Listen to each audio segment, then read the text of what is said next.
Bienvenidos a una nueva emisión de Cuadernos de Literatura, programa auspiciado por la librería El Corso Blanco de Medellín.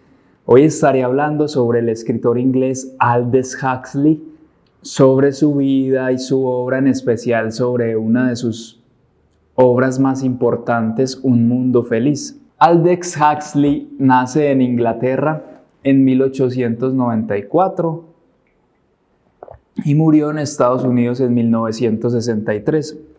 Digamos que los Huxley eran una familia respetada. Su abuelo era un zoólogo especializado en anatomía comparada, su padre también fue escritor, un hermano suyo, Julian Huxley, fue el primer director de la UNESCO y su otro hermano, Leonard, fue premio Nobel de Medicina en el 63, año en el que muere Aldous Huxley, que es quien nos interesa. Bueno, Aldous fue uno de esos escritores que, más que prolíficos o buenos escritores, fueron más bien críticos y observadores agudos y jugaron a ficcionar ciertas imaginaciones, a lucubrar cómo sería el mundo si tal cosa o tal otra, y que se interesó por temas espirituales además, como el misticismo. Bueno, sus ensayos son inclusive más interesantes. Yo diría que era mejor ensayista que escritor de ficción. En esos ensayos expresa su visión del mundo que tuvo en suerte vivir, esa época de revoluciones en la que caben sus experiencias con ciertas sustancias psicoactivas y sus prácticas hedonistas, digamos. Bueno, aunque Aldous no se tomaba un trago de alcohol, fue uno de los primeros en experimentar con LSD y otras drogas alucinógenas durante la década de 1950 y un pionero que tuvo cierta influencia en la revolución contracultural de los años 60. Bueno, una medida de esta influencia que tuvo es el hecho de que el nombre de la banda de Jim Morrison, The Doors, la gran banda de Doors, salió del título de un ensayo de Huxley, Las puertas de la percepción. De hecho, ese tema, Break On Through, que dice: You know the day destroys the night, night divides the day. Try to run, try to hide. Break on through to the other side.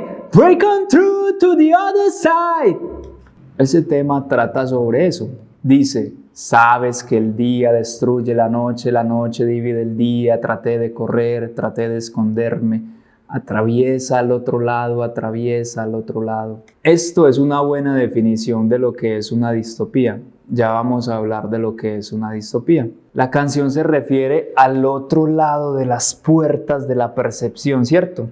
Este ensayo trata sobre las experiencias de Aldous con la mescalina y el ensayo se llamó así a su vez por una referencia al gran poeta William Blake, que escribió en alguna ocasión: si las puertas de la percepción se purificaran, todo se le aparecería al hombre como es, infinito. Por otro lado, no solo escribió sobre el sexo en grupo en Un Mundo Feliz, texto al cual me referiré a lo largo de este programa, que pinta ser largo porque hay mucha tela por cortar. Él no solo escribe sobre orgías vistas como algo normal en el futuro, sino además que si no ocurren, que si alguien por casualidad no quiere participar en una orgía, es mirado con sospecha, es mirado como una normal. Es decir, se invierte el orden. Si ustedes no quieren participar en una orgía, si usted no quiere participar en una orgía, lo van a ver como un bicho raro. Huxley mantuvo una relación abierta con su esposa, inclusive le complació aquella vez en que ella le dijo que se había vuelto miembro de un club para lesbianas en Hollywood, que se llamaba el Club de la Costura. Qué bueno. Bueno, el escritor también apareció en la portada de Sgt. Pepper's Lonely Hearts Band de los Beatles. Aldous además tuvo la suerte de tener como amiga a Virginia Woolf, aunque quién sabe cómo era de amiga Virginia Woolf, tan complicada que era. Y se reunían en su casa en Bloomsbury junto con D.H. Lawrence, hasta que Aldous publica Los escándalos de Crumb, que trata sobre la vida de estos escritores y sus infidencias, y a partir de eso le dejan de hablar. Cuando Huxley se traslada a Estados Unidos, hace una fortuna haciendo guiones de Hollywood, pero como era un buen tipo, en la época anticomunista de McCarthy lo encuentran sospechoso, inclusive el FBI tenía un enorme archivo sobre él. Claro, pues que parecía que en esa época el sobrino de Hitler dirigía esas investigaciones, era como una cacería de brujas. Y hablando de cacería de brujas, tiene un librito muy interesante, Aldes, no el sobrino de Hitler, llamado Los demonios de Loudun, que está inspirado en una visita que hizo en el año 1950, un año sabático para Huxley, donde visita junto con su esposa, viajaba con ella por todo el mundo, visita la pequeña ciudad francesa de Loudun, que fue el escenario de un curioso caso ocurrido en el siglo XVII, en el que un grupo de monjas fueron víctimas de una posesión demoníaca, ¿cierto? Bueno, en el 53, Aldes lee un artículo sobre emplear la mescalina en tratamientos para la esquizofrenia y conoce a uno de sus autores de apellido Osmond y se vuelven muy amigos, a tal punto de que Aldes decide experimentar por sí mismo con la sustancia e ingiere una pequeña cantidad, y a raíz de esa experiencia escribe el ensayo que ya mencioné, Las puertas de la percepción. Bueno, en Las puertas de la percepción dice que según uno de los primeros visitantes españoles del Nuevo Mundo, los indios comen una raíz que llaman peyotl y a la que veneran como una deidad. Acá me permito hacer una digresión. ¿Qué serían estos programas y toda la vida sin digresiones? Robert Graves, a quien seguramente le dedicaré un muy humilde programa, en el prólogo a La diosa blanca, un ensayo sobre la relación de la triple diosa con el nacimiento de la poesía. En sus últimas ediciones, la de Alianza, por ejemplo, que es la que tengo y la que he leído, añade una serie de inserciones, ¿cierto? Cada inserción es breve, pero en conjunto cambia sutilmente el sabor del libro, ¿cierto? Hace, por ejemplo, una digresión muy bella sobre el tarot, que es Rota, ¿cierto? La rueda de la fortuna. En fin, luego hablaremos de ello. Y además, bueno, y la razón fundamental de estas inserciones era que desde mediados de 1950, también casi simultáneamente, la misma época en la que Aldes prueba la mescalina, Graves mantiene una amistad con Robert Gordon Wasson, que junto con su esposa, la doctora Valentina Wasson, ambos expertos micólogos, ya hablaremos de ellos en otro programa, se reúnen a tomar hongos, y Wasson junto con su esposa luego viajan a México, a la Sierra Mazateca, en un pequeño poblado oaxaqueño. Robert Wasson es admitido para una velada con hongos sagrados bajo la sabia guía de nada más y nada menos que la mítica María Sabina, ¿cierto? Pero eso es para otro programa.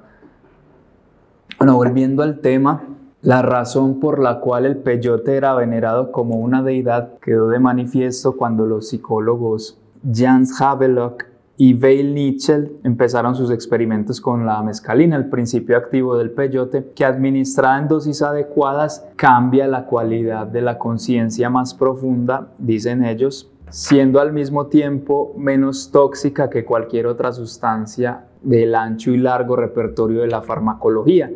Los químicos aprendieron rápidamente a aislar el alcaloide y a sintetizarlo de forma tal que las existencias no dependan ya de la cantidad de cactus que haya en el desierto de México. Además, porque el peyote es una especie en vía de extinción. Entonces cuenta Aldes, comillas, los alienistas se han dosificado a sí mismos con mescalina, movidos por la esperanza de llegar así a una comprensión mejor, una comprensión directa de los procesos mentales de sus pacientes, aunque trabajando por desgracia con muy pocos sujetos y en una muy limitada variedad de circunstancias, los psicólogos han observado y catalogado algunos de los más notables efectos de la droga. Neurólogos y fisiólogos han averiguado algo acerca de cómo actúa sobre el sistema nervioso central, y un filósofo profesional por lo menos ha tomado mescalina para ver qué luz arroja sobre ciertos viejos enigmas no resueltos, como el lugar de la inteligencia en la naturaleza y la relación entre el cerebro y la conciencia. Debió haber sido un filósofo amigo mío, Un saludo muy especial para Lucas y Milena, que están en Necoclí disfrutando del mar Caribe. Besos. Bueno, por una serie de circunstancias, dice Aldes, me vi obligado o me vi de lleno en esta pista en la primavera de 1953. Uno de los investigadores había venido por asuntos suyos a California. A pesar de los 70 años de investigación sobre la mescalina, el material psicológico a su disposición era todavía absurdamente insuficiente y el hombre deseaba aumentarlo. Yo estaba allí dispuesto, deseándolo muy de veras, a actuar de conejillo de indias. Es así como en una luminosa mañana de mayo ingerí 0,4 de gramo de mescalina y me senté a esperar los resultados. Vernos a nosotros mismos como los demás nos ven es un don en extremo conveniente. Apenas es menos importante la capacidad de ver a los demás como ellos mismos se ven. Pero, ¿qué pasa si los demás pertenecen a una especie distinta y habitan un universo radicalmente extraño? Por ejemplo, ¿cómo puede el cuerdo llegar a saber lo que realmente se siente cuando se está loco? O, a menos que también se haya nacido visionario, medium o genio musical, ¿cómo podemos visitar los mundos en los que Blake, Swedenborg o Johann Sebastian Bach sentían en su casa? Así, parece virtualmente indudable que nunca sabré qué se siente cuando se es un Sir John Falstaff o un Joe Louis. En cambio, siempre me ha parecido que, por ejemplo, mediante la hipnosis o la autohipnosis, por medio de una medicación sistemática o también tomando la droga adecuada, es posible cambiar de modo ordinario de conciencia hasta el punto de quedar en condiciones de saber desde dentro de que habla el visionario, el medium y hasta el místico. Cuenta Huxley que durante el efecto de la mescalina había esperado contemplar esas visiones descritas por Blake, pero no fue así. En ningún momento hubo rostros o formas de hombres o animales. No vi paisajes, espacios enormes, ni apariciones, ni metamorfosis mágicas de edificios, ni nada que se pareciera remotamente a un drama o una parábola. El otro mundo al que la mescalina me daba entrada era el mundo de las visiones. Existía allí mismo, en lo que podía ver con los ojos abiertos. El gran cambio se producía en el campo objetivo. Lo que sucedió a mi universo subjetivo carecía de importancia. Tomé la píldora a las 11. Hora y media después estaba sentado en mi estudio con la mirada fija en un florerito de cristal. Este florero contenía únicamente 3 flores, una rosa bella de Portugal, completamente abierta y de un rosado, pero mostrando en la base de cada pétalo un matiz más pálido y púrpura al extremo de su tallo. El ramillete infringía todas las normas del buen gusto tradicional. Aquella misma mañana, a la hora del desayuno, me había llamado la atención la viva disonancia de los colores, pero no se trataba ya de eso. No contemplaba ahora unas flores dispuestas del modo usual. Estaba contemplando lo que Adán había contemplado en la mañana de su creación. El milagro, momento por momento de la existencia desnuda. Durante el experimento, las conversaciones entre los psicólogos y Huxley eran grabadas, y cuando le preguntaron si la sensación era agradable, contestó que no era ni agradable ni desagradable, simplemente era. La visión beatífica. Sat Chit Ananda, ser, conocimiento, bienaventuranza. Por primera vez comprendí no el nivel de las palabras, no por indicaciones, sino precisa y completamente a que hacían referencia estas prodigiosas sílabas. Y luego recordé un pasaje que había leído en uno de los ensayos de Suzuki, que es el Dharma, cuerpo del Buda. El Dharma, cuerpo del Buda, es otro modo de decir inteligencia, identidad, el vacío, la divinidad. Quien formula la pregunta es un fervoroso y perplejo novicio en un monasterio zen. Y con la rápida incoherencia de uno de los hermanos Marx, el maestro contesta. El seto al fondo del jardín, el novicio en su incertidumbre indaga. El hombre que comprende esta verdad que es, puede decírmelo. El maestro le da un golpecito en el hombro con el báculo y contesta, un león de dorado pelaje. Cuando lo leí no fue para mí más que un desatino con algo de dentro vagamente presentido. Ahora todo era claro como el día, evidente como Euclides. Desde luego el Dharma, cuerpo del Buda, era el seto al fondo del jardín. Al mismo tiempo y de modo no menos evidente eran estas flores y cualquier otra cosa en que yo, o mejor dicho, el bienaventurado no yo, relegado por un momento de mi asfixiante abrazo, quisiera fijar mi vista. Los libros, por ejemplo, que cubrían las paredes de mi estudio, como las flores, brillaban y cuando los miraba tenían colores más vivos y un significado más profundo. Había libros esmeralda, libros encuadernados en blanco jade, libros de ágata, de aguamarina, de amarillo topacio, libros de lapislázuli y de color tan intenso, tan intrínsecamente significativos, que parecían estar a punto de abandonar los anaqueles para lanzarse más insistentemente a mi atención. En tiempos ordinarios el ojo se dedica a problemas como ¿dónde? ¿A qué distancia? ¿Cuál es la situación respecto a tal otra cosa? La experiencia de la mescalina, las preguntas implícitas a las que el ojo responde son de otro orden. El lugar y la distancia dejan de tener mucho interés. La mente obtiene su percepción en función de intensidad de existencia, de profundidad de significados, de relaciones dentro de un sistema. Veía los libros, pero no estaba interesado en las posiciones que ocupaban en el espacio.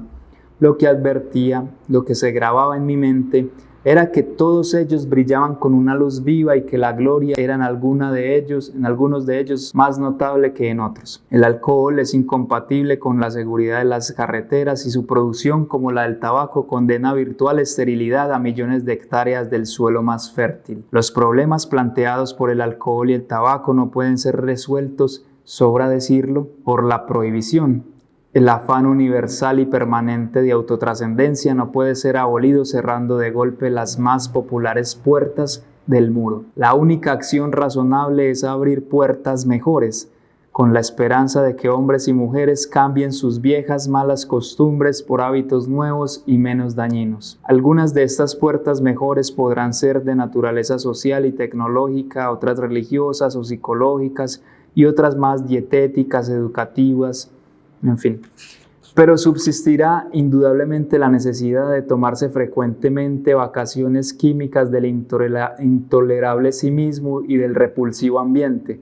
Lo que hace falta es una nueva droga que alivie y consuele a nuestra doliente especie sin hacer a la larga más daño que el bien que hace a la corta. Una droga así tiene que ser poderosa, en muy pequeñas dosis y sintetizable. Si no posee estas cualidades, su producción, como la del vino, la cerveza, el licor, el tabaco, dificultará el cultivo de los alimentos y fibras indispensables. Debe ser menos tóxica que el opio o la cocaína, tener menos probabilidades que el alcohol o los barbitúricos de producir consecuencias sociales desagradables y hacer menos daño al corazón y a los pulmones que los alquitranes y la nicotina del tabaco. En el lado positivo, debe producir cambios en la conciencia que sean más interesantes e intrínsecamente valiosos que el mero alivio o la mera ensoñación, que ilusiones de omnipotencia o escapes a la inhibición. Pero el hombre que regresa por la puerta en el muro ya no será nunca el mismo que salió por ella.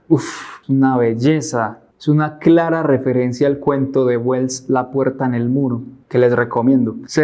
El hombre estará menos satisfecho de sí mismo, reconocerá su ignorancia, pero al mismo tiempo equipado para comprender la relación de las palabras con las cosas, del razonamiento sistemático con el insondable misterio que trata por siempre jamás vanamente de comprender: la vida misma. Bueno, ya en Cielo e Infierno, ensayo que escribe 2 años después de las puertas de la percepción, continúa con el tema de la iluminación con mescalina. ¿Cierto? Bueno, el 22 de noviembre de 1963 muere Aldous Huxley a los 69 años. A su muerte le fue leído al oído, según su propio deseo, el libro tibetano de los muertos, y también pidió que le administraran 2 dosis sucesivas de LSD como terapia agónica, por lo cual murió con una sonrisa en los labios. Bueno, pero en este programa quiero referirme y extenderme más en su obra más famosa, Un Mundo Feliz. En Un Mundo Feliz escribe Aldous lo siguiente: los cuerpecitos rígidos y retorcidos de los niños se relajaron. Lo que había sido un sollozo desatinado volvió a convertirse en un llanto normal inspirado por el miedo. Vuelvan a ofrecerles las flores y los libros. Las enfermeras obedecieron, pero ante la proximidad de las rosas, a la sola vista de las alegres y coloreadas imágenes, los gatitos, los gallos y las ovejas, los niños se apartaron con horror y el volumen de su llanto aumentó súbitamente. «Observen», dijo el director en tono triunfal, «observen los libros y las flores».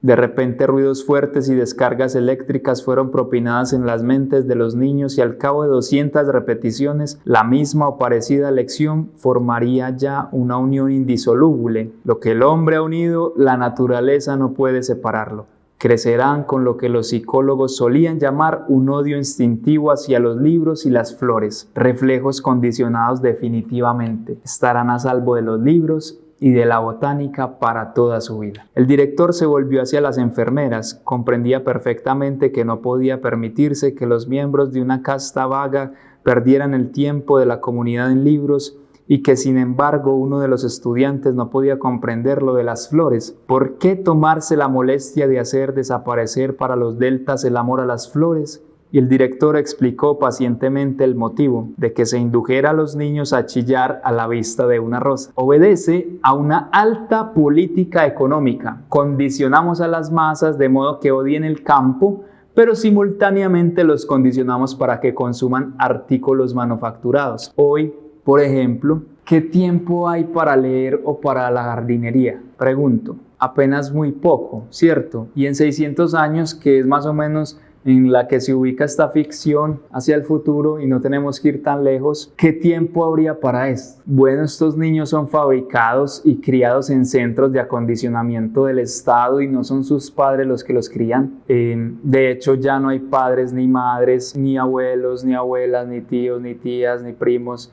No hay parentescos familiares, más bien son un experimento de castas y clases sociales. Pero bueno, antes de seguir es tiempo de entrar en materia. Una distopía es un relato dramático contrario a la utopía, llamado también antiutopía o utopía negra. Es importante definir lo que es la utopía para entender lo que se ha establecido como su opuesto. El término utopía hace referencia o se refiere a un no lugar y viene de toda una tradición del pensamiento que ha tratado de establecer unas fórmulas que constituyan una sociedad ideal. Bueno, estas visiones varían según cada época, ¿cierto? El momento de mayor auge de la utopía se podría ubicar en el siglo XIX, tras la Revolución Francesa, con el optimismo propio y falso del siglo de las luces, la fe en la bondad natural del hombre y su fe en el progreso y todas esas cosas. Entonces la utopía se vuelve un género popular, literario popular a partir del siglo XVIII, que sirvió más que nada como un panfleto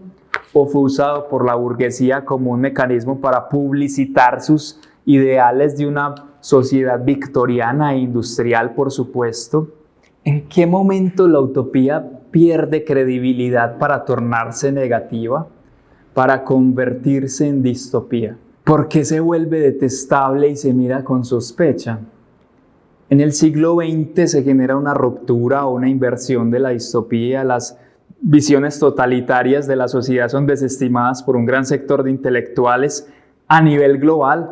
Ello pudo haber sido por el fracaso del proyecto moderno, por el auge de los gobiernos fascistas, por el avance de las guerras. La distopía se caracteriza fundamentalmente por hacer una denuncia de los posibles desarrollos perniciosos de la ciencia, de la sociedad.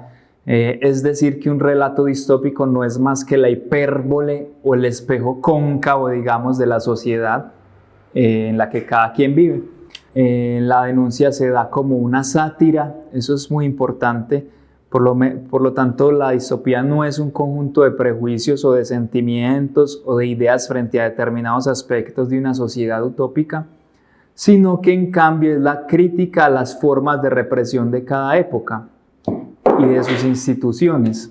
Otra característica de la distopía es que expresa un temor al avance de las ciencias naturales e informáticas, temor al avance de las ciencias sociales, el progreso de las técnicas de manipulación de las sociedades, entre otros, Un mundo donde el individuo desaparece absorbido por la masa a pesar y per se la técnica, podría decirse que es uno de los miedos de los sujetos en el siglo XX y está representado en la literatura del siglo XX, ¿cierto? El hombre invisible de Wells, el autor de mayor importancia, digamos, o a quien se ha leído más, Eric Arthur Blair, seguramente que muy pocos lo conocen por ese nombre, es más conocido por su seudónimo George Orwell, autor de 1984, Rebelión en la Granja, entre otros.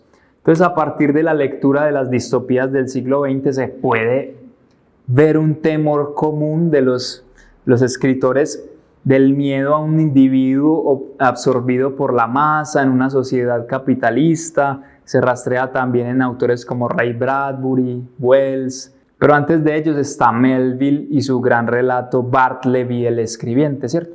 Pero bueno, volviendo al relato de Aldous, en Un mundo feliz el tiempo ya no se mide antes y después de Cristo, sino antes y después de Ford, el magnate inventor de la producción en cadena. Se supone que la historia está situada 600 años después de la introducción del primer modelo T de John Ford. A los sujetos del Estado mundial no se les enseña historia, el lema es el mismo de Ford. La historia es una patraña, decía Ford. Dice luego que 100 repeticiones, 3 noches por semana durante 4 años, 62.400 repeticiones, crean una verdad. Esto claramente es una alusión a Joseph Goebbels, ministro para la Ilustración Pública y la Propaganda de la Alemania nazi, quien decía que una mentira repetida 1000 veces se convertía en una verdad, argumento propio de los estados totalitarios y fascistas. Y bueno, en Un mundo feliz la gente toma una droga llamada soma y el lema constante es: un solo centímetro cúbico cubre 10 sentimientos melancólicos. Es una sociedad que ha eliminado el dolor, la vejez, por ejemplo, por ser improductivos. Dice lo siguiente: en la actualidad del progreso está el que los ancianos no tienen tiempo que no puedan llenar con el placer, ni un solo momento para sentarse a pensar.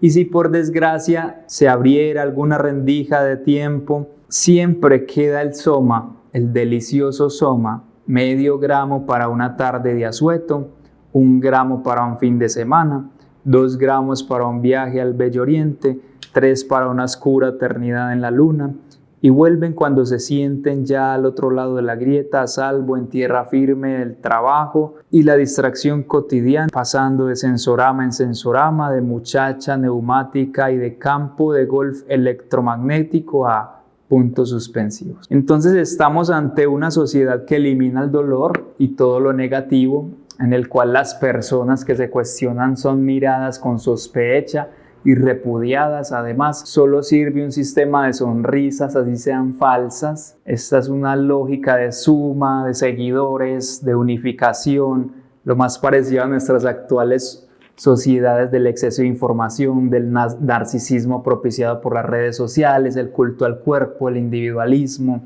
Byung-Chul Han, el filósofo surcoreano, en un libro que tiene que se llama Las sociedades de la transparencia, dice lo siguiente, comillas: la masa de información no engendra ninguna verdad. Cuanta más información se pone en marcha, tanto más intrincado se hace el mundo.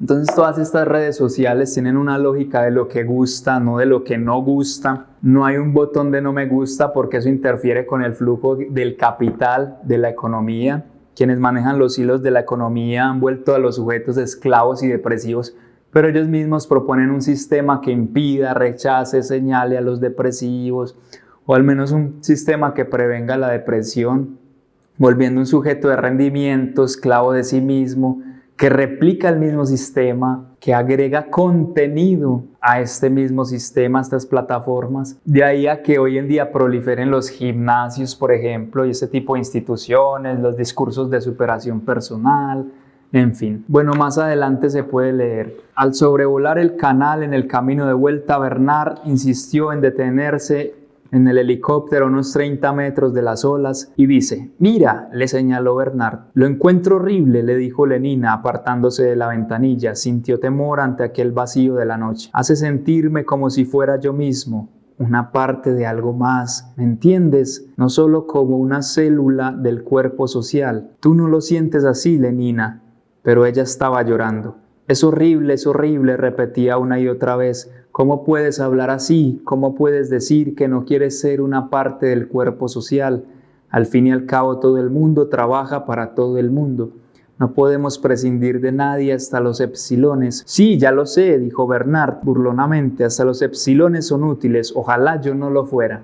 Lenina se escandalizó ante aquella blasfemia. Bernard protestó, dolida y asombrada. ¿Cómo puedes hablar así? ¿Que cómo puedo? Replicó Bernard en tono meditabundo. El verdadero problema es por qué no puedo hablar.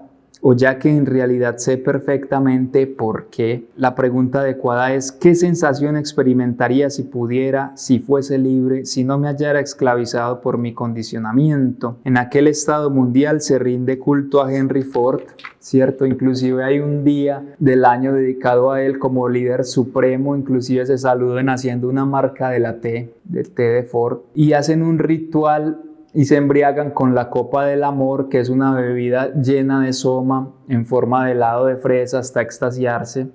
Es muy llamativo, es que te lo venden completo en forma de helado de fresa. ¿A quién no le gusta el helado de fresa? Por ejemplo, una analogía clarísima de la seducción de estos sistemas. Entonces todos repiten en un mundo feliz que son felices y viven narcotizados todo el tiempo. ¿Qué piensan ustedes sobre un estado narcótico que no es más que una analogía que no es de nuestras sociedades narcotizadas? También dejen por favor sus comentarios abajo y les agradezco. Bueno, Bernard Marx es el único diferente en esta historia, empezando por su apellido, Marx, una alusión clara al filósofo. Entonces él sabe que aquellos han interpretado mal lo que es la felicidad. Los salvajes viven en Nuevo México, son indios al sur, que viven en el mal país, así se llama. De hecho es una analogía de cómo ven los europeos a los latinoamericanos y cómo disfrutan cuando salen de vacaciones al nuevo mundo con sus costumbres, culturas, excentricidades. Realmente nos ven aún como una especie de simios exóticos, ¿cierto? Bueno, Lenina era una mujer que trabaja en esta misma compañía, la que ha acompañado a Bernard en este viaje de vacaciones a Nuevo México, y se queda asombrada ante la figura de un indio anciano porque en estado mundial no existe la vejez, y se espanta cuando ve que dos mujeres están amamantando a sus hijos.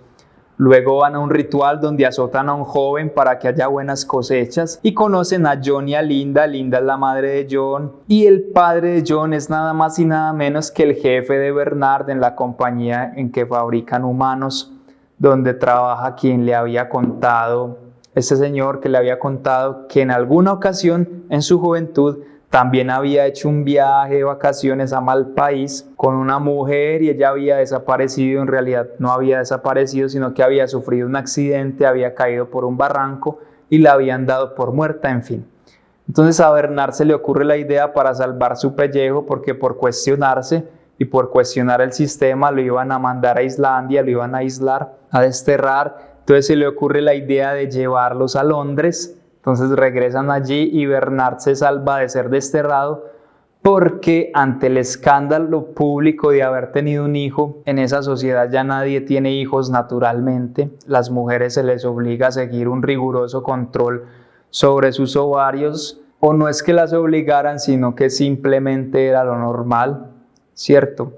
Entonces el jefe dimite de su cargo inmediatamente y luego juegan al experimento con John. La típica historia del nativo que es llevado a una civilización europea que se ha leído tanto en la literatura, las crónicas de viajes y demás. Bueno, dice, comillas, ¿leen a Shakespeare?, preguntó el salvaje mientras se dirigían a los laboratorios bioquímicos. Claro que no, dijo la enfermera jefe. Nuestra biblioteca, explicó el doctor Gasnet, contiene solo libros de referencia.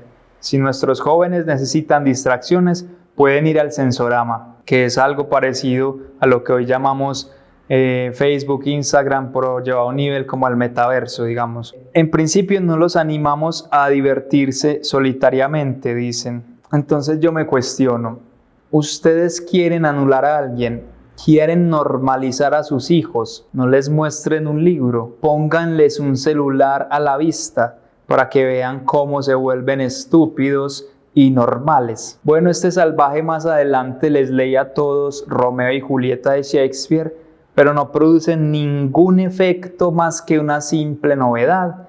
Esos versos los encuentran cómicos y disparatados. Más adelante dice: ¿pero por qué está prohibido leer a Shakespeare?, pregunta el salvaje, a lo que le responde un directivo. Porque es un libro antiguo, esta es la razón principal. Aquí las cosas antiguas no son útiles, aunque sean bellas, preguntó el salvaje. Especialmente cuando son bellas. La belleza ejerce una atracción y nosotros no queremos que la gente se sienta atraída por cosas antiguas. Queremos que les gusten las nuevas. Pero si esas cosas nuevas que usted menciona no tienen ningún mensaje. Sí. El mensaje consiste en emitir una gran cantidad de sensaciones agradables para el público.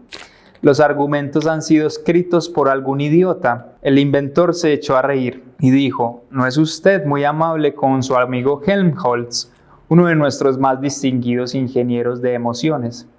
Tiene toda la razón, dijo Helmholtz sombríamente, porque todo esto son idioteces. Escribir cuando no se tiene nada que escribir. Profeta Aldous Huxley, eso lo estamos padeciendo hace rato. La tradición hindú ha señalado que hace mucho vivimos en una época de oscuridad, el Kali Yuga, ¿cierto?